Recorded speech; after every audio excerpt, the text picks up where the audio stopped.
Welcome to another episode of Find Property in Belize. This virtual tour is intended to give you an overview of some property developments and potential investments in the Corozal district. Although there are many more for sale by owner properties in the Corozal district, this video only covers the main developments in progress. So if you're ready to go, buckle your seatbelts and enjoy the ride. Most people visiting Belize will arrive at the Philip Goldson International Airport just north of Belize City in Ladyville.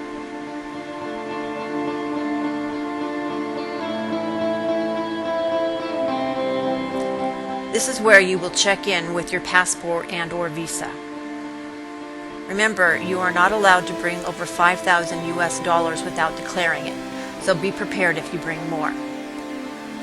Nor are you allowed to bring in any perishable goods, for example, fruits and vegetables. While at the airport, it's a good idea to pick up a prepaid cell phone SIM chip, which will reduce the cost of your local phone calls during your entire stay in Belize. You may also want to visit the Belize Tourism Board at the airport, just to make sure there isn't any news or events that will affect your travel. Upon exit, you'll have two choices: flying to Corozal or renting a car and making the 2.5-hour drive north. If renting a car, all the car rental agencies are across the parking lot at the airport.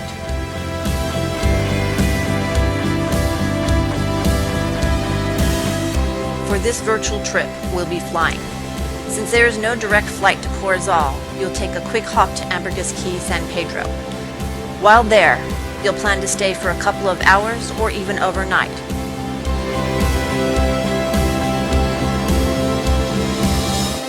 There are some great restaurants and hotels within walking distance of the San Pedro airport.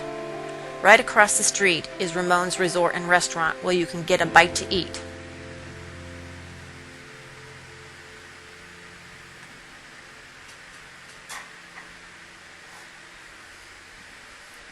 Or, if you prefer, just down the road, about 4 blocks, is the Caliente Restaurant, which has very good food, and we recommend.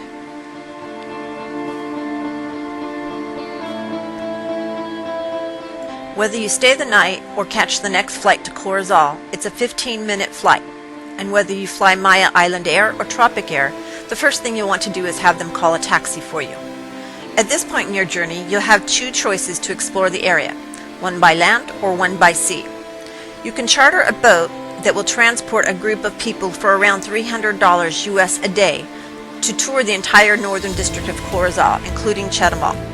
If you're adventurous and you would like to make the drive, you may want to rent a car, or you can hire a taxi for the day. Hiring a taxi for the full day can be costly and require multiple switches of taxi services if you plan to visit Chetumal on this trip. This trip will probably take the entire day, if not more, so be prepared to spend some time exploring the area. Our recommendation is to charter the boat, as the boat captain will take care of all the navigation to all locations, and he can get you to all these sites a lot more quickly, and also provide you a full tour of Chetumal. For information on chartering a boat, please contact us.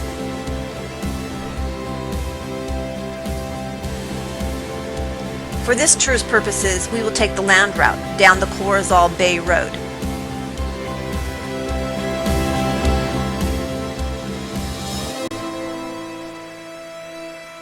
Go south down Corozal Bay Road. You will then take the first hand-cranked cable ferry. If you time it just right, you might make the first ferry. Or if there's a line, you may have to wait about 30 minutes for the ferry to go across and come back. After you cross on the ferry, you will want to drive over to Cerros, which is one of the Mayan ruins in the Corozal district.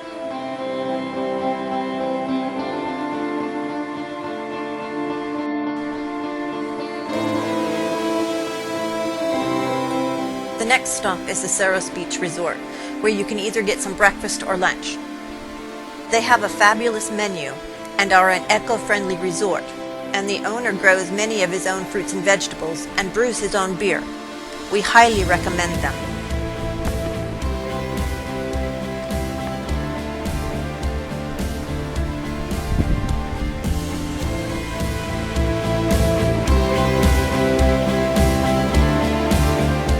You'll then go on to the next hand-cranked ferry that will take you over to Orchid Bay.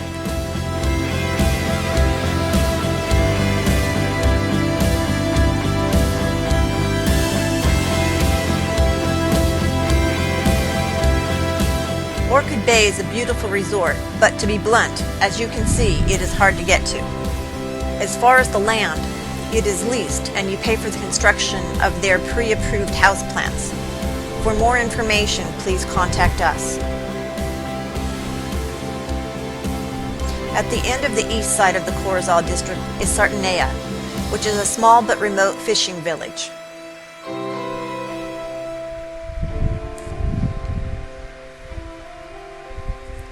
It has a few guest houses and plenty of available land, but it is way off the beaten path, and it is not an expat village. There are a few adventurous expats that live there, though.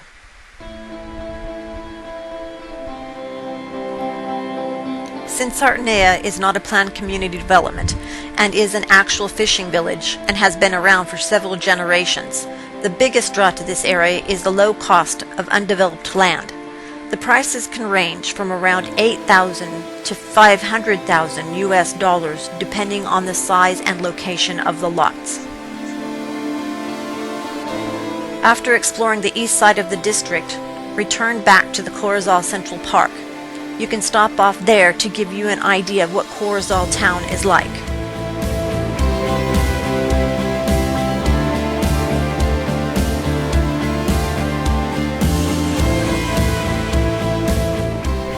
Next to the park is the open-air market, where the farmers come and sell their fresh produce for extremely reasonable prices. You can find almost everything you will need at the markets. However, sticking with the locally grown produce is always a good idea. Any fruits or vegetables that have to be imported, such as apples, may cost quite a bit more. From there, you'll head north down Consejo Road. The first new development is called Oasis, which in less than 2 years has already sold out. There are a few lots available for sale by owner there, ranging between $11,000 and $13,000 US for a quarter-acre lot.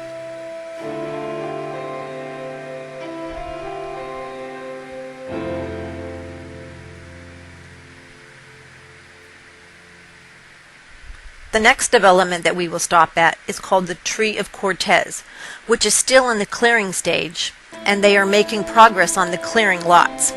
We will update you when more information is available, but the half-acre lots are starting at about $20,000 US.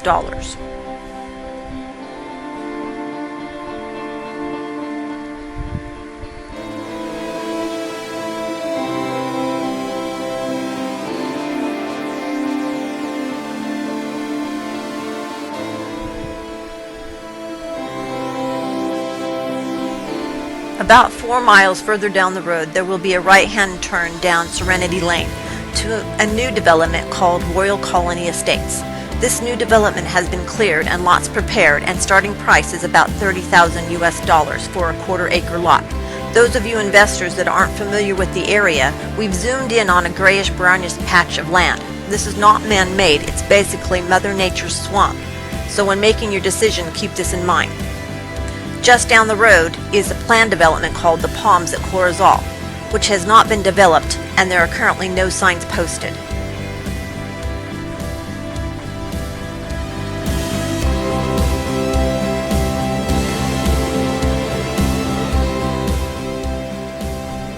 Continuing down Serenity Road, you'll find Serenity Paradise. These lots are developed and starting at about $12,500 US for a quarter acre.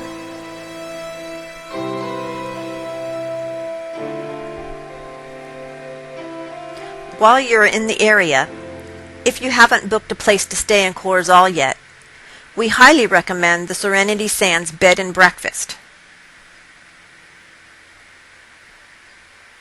While there, Penny will treat you like family and serve you a delicious breakfast.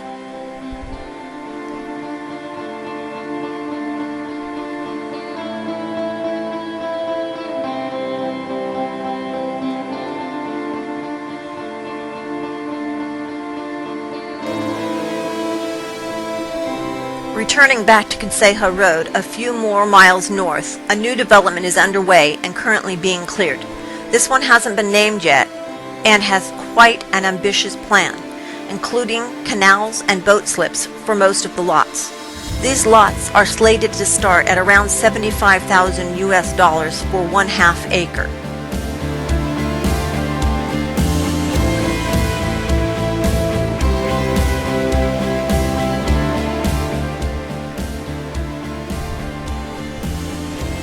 The next area has been around for a long time and is well established.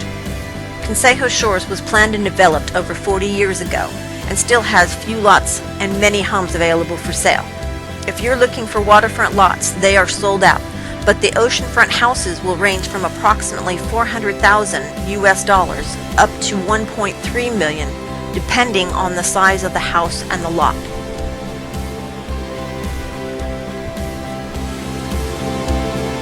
Another new development is nestled between Consejo Shores and Mayan Seaside and is called Caribbean Land. It currently consists of 12 lots, about 3/4 of an acre each, for sale on the Consejo Road starting at $26,000 US. There is also a large 49-acre parcel on the road to Mayan Seaside starting at $220,000 US.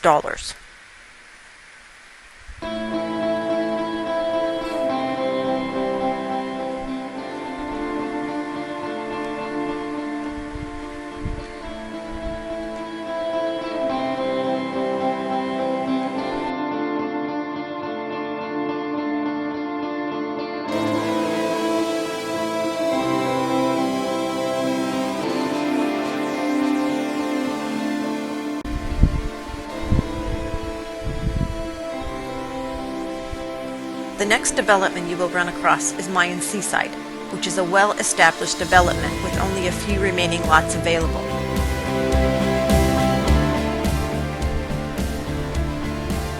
These remaining lots start around $30,000 US.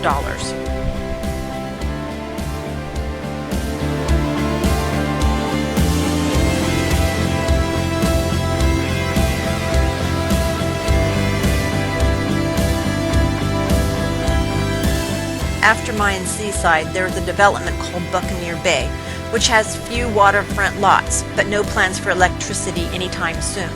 If you're willing to live off-grid, you might get a good deal.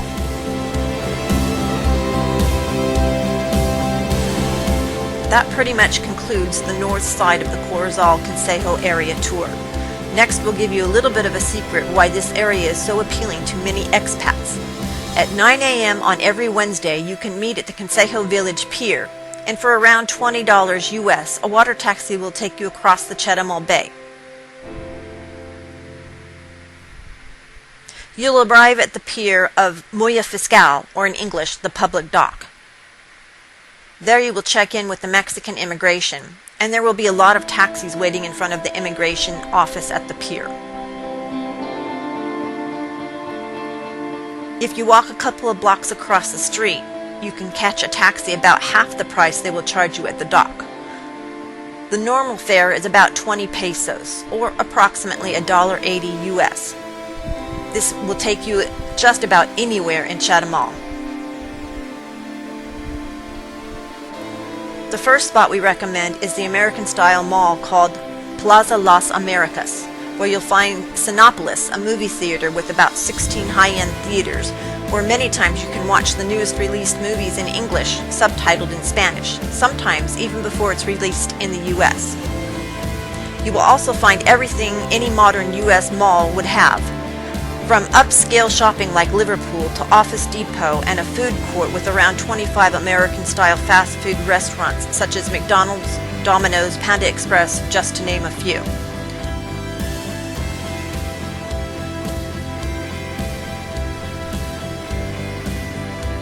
From the American Mall, you can catch a taxi right out front and drive a few blocks down the road. There's an auto zone for all your automobile needs.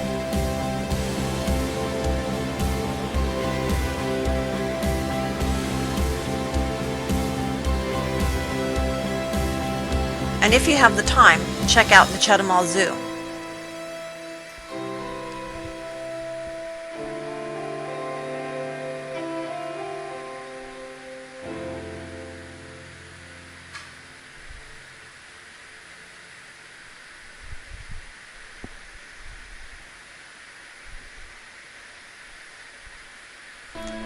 Right down the road is the new Home Depot.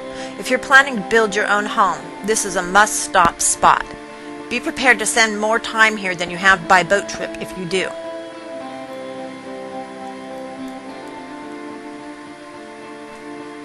If you continue down the main strip called Avenue Insurgentes to the Terminal de Autobuses, the Chetumal Bus Terminal.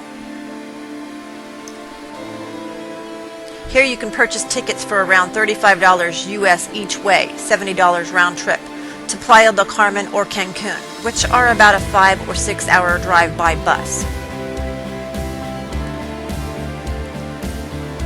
Continuing down the avenue, you run across the Chetumal Walmart Mini Mall.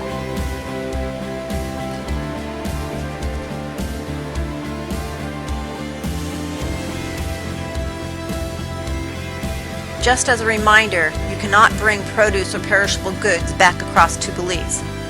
If you had enough shopping, you can stop off at the Los Archeros de John Jose or Don's Steakhouse, or you can get a nice meal and a cold drink before heading back.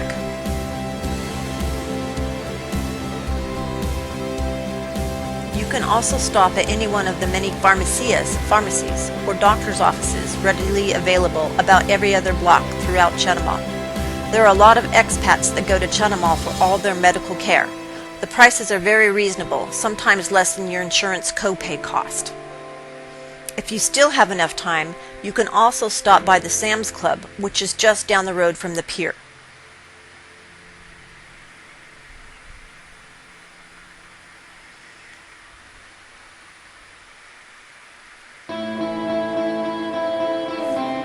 Around 3:30 in the afternoon, they return from Chetumal back to Consejo. Before returning, you must stop and get your passport stamped to show you are exiting the country and returning back to Belize.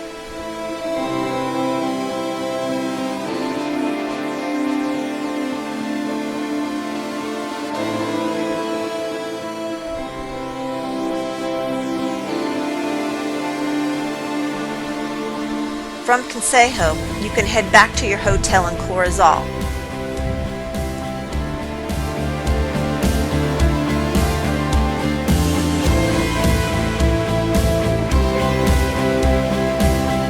And the next morning, you may want to catch a taxi out to 4 Mile Lagoon. There are several developments with lots starting at around $80,000 US for lagoon waterfront lots. The lagoon has access to the Rio Hondo River that will take you out to the Chetumal Bay for anyone who likes to fish. From 4 Mile Lagoon, you can head out to the border town of Santa Elena. This is where you would travel by land across the border to Chetumal. It's approximately $19 US dollars for the exit fee. There are 2 casinos in the free zone between Belize and Mexico, where you can try your luck at gambling if you wish. After you've spent all your money at the casino, it's time to head back to the Corozal Airport.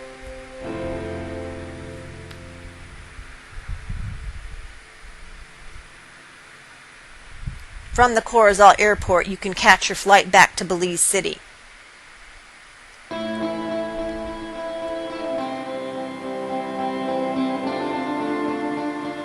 It takes the same route back to San Pedro, where you can stay a couple more nights if you wish, and enjoy the island nightlife.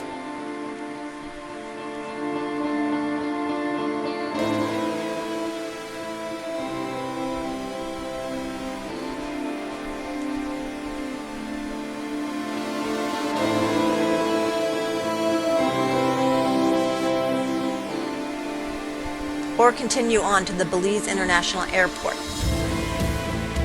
We hope you've enjoyed your virtual tour. For more information, please visit our website at findpropertyinbelize.com.